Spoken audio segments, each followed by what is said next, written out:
Miscellaneous minds, never explaining the minds. Devilish grin for my alias, aliens who respond. Peddling sin, thinking maybe when you get old you realize I'm not gonna fold or demise. I don't smoke crack, motherfucker, I sell it. What is going on, everybody? This is the Miscellaneous Minds Podcast. I'm your co-host, Puma El Gato, the cat that hands you your humility back. And to my right over here is the main man who's the narrow, the man that makes the fat stacks. Together we form the dynamic duo that won't die. Deadlier and Diaz, brother, and spicier content there at Girls Only Fans.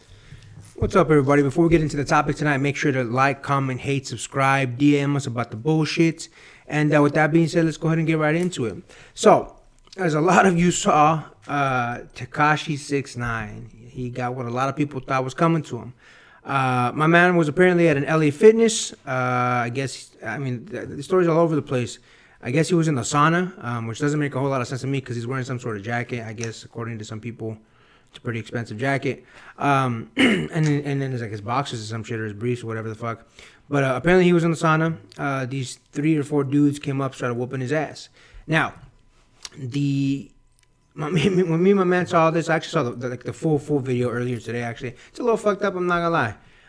But with that being said, me and my man here had some thoughts about that. So here's the thing. I actually said this to a female friend of mine, probably about, I think maybe the day after it happened and the video had come out. Listen, it's to me personally, jumping 6'9" is like beating up on a special ed kid in class. Listen, the man don't got any shred of credibility as far as the streets, go. This man snitched on his entire crew, and while some people argue he should have, he shouldn't have, whatever it may be. I don't think anyone's out here really looking to 6'9" as the prophet of the streets, like he was portraying to be. With that being said, I do think, it was coming. This dude did run his mouth to a lot of different people, like he was the second coming of Jesus, like he couldn't be touched.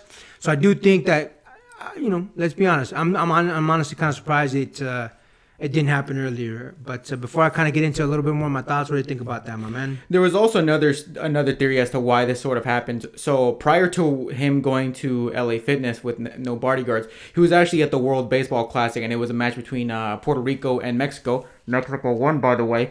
But 6ix9ine was actually in the audience. He was drunk out of his friggin' mind. And he was actually talking smack about Puerto Rico, waving the Mexican flag behind them, being basically drunken, disorderly person. Are you sure that was on the same day? It was like a day. It was like a day prior to that. Day prior, basically, the World Baseball Classic happened, and then he went to LA Fitness, and that's when he got his ass. Gotcha. Anyways, there's a reason why somebody brought that up as something important, is because supposedly, Tekashi's dad, Tekashi actually is Puerto Rican. He's not Mexican. Tekashi's dad supposedly left him when he was very young, and he said he doesn't identify as Puerto Rican. He identifies more Mexican because his dad was Puerto Rican, and he said he felt very ill will towards his father because of that. And that's the reason why he talks smack about Puerto Ricans so often, and why he doesn't identify with that. The problem I kind of had with that theory is that, like, soccer or football, whatever you want to call it, those fans tend to get kind of rowdy anyway, but like any smack talk they do on the field, like, it's rough, but it's pretty directed towards the players, and like, even though it's rough, it's like they don't really mean anything by it. It's just a whole bunch of smack talk. So that kind of thing I don't think is a credible source as to why people started attacking him. I think people just saw him as an open target, and he was off flexing very expensive jacket in the gym, weirdly enough. So I think he was just an open target. As far as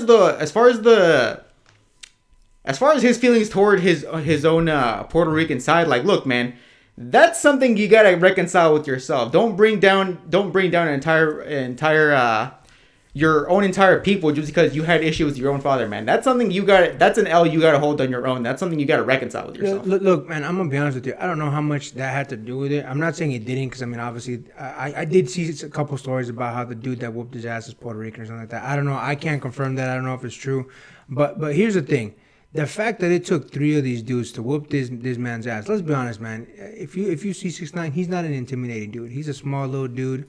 And in the video, these dudes, they were doing it for clout. Let's keep it 100. They even said, "Oh, I'm gonna be famous now." Blah blah blah. Listen, man. Again, do you really get clout when there's 3 of you jumping one little dude like that? And here's the thing. I said a second ago, I think this man had it coming. The way that you run around talking shit to everybody, I knew someone was gonna catch him slipping. But it took 3 of you to whoop this dude's ass. I mean, just one of the dudes, the dude that ended up like stomping his ribs in, was like 2 to 3 times a man's size. Like I don't think it takes 3 of you motherfuckers to really be whooping this dude's ass. And here's the thing. The mere fact that you guys were all whooping on you, I think it makes you guys look worse than it makes him. Because let's be honest with you. You guys are beating up on a known snitch. You know what that says to me? Straight to jail. Straight to fucking jail. And listen, I get it. Someone had to do it. Because again, the I'm not promoting violence here. YouTube, don't censor our video, YouTube. I'm not promoting violence by any means. But we all know that eventually someone was gonna try and catch that fade with this dude.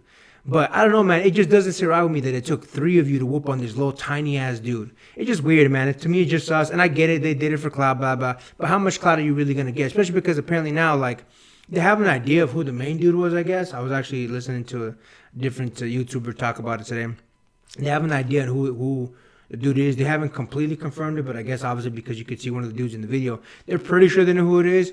And apparently the dude has a long rap sheet. Apparently the dude's been to prison before for like 8 years or something like that for violence and all that kind of stuff. So it's like, yo, you already got it, some strikes already. Do you really want this to be the reason for internet clout? And let's be honest, a week from now, no one's going to care.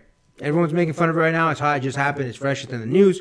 But a week from now, no one's gonna care. Anything you want to add to that before we Yes, my whole issue with the thing, like again, like the ganging up on him like that. Yeah, that's one thing. Like, look, man, that's an L you gotta hold. Like beating up on Tekashi is not exactly like a big clap move. However, I do think Tekashi has to hold the bigger on that just because all the smack talk that he's been having. When Ex Tentacion got like jumped or whatever, he was like, no, you ain't gonna catch me with bodyguards, not me, man. I'm not stupid like that. And what happened? He got caught with no bodyguards and he caught that L. Which, you know what, you actually bring up something that I want to talk about. So apparently on the Breakfast Club a few years ago, he actually talked about that no matter what you do, you're never gonna make people happy. I guess people were saying, oh, you think you're, before he snitched, you think you're this big bad blood and you're running around with all the security.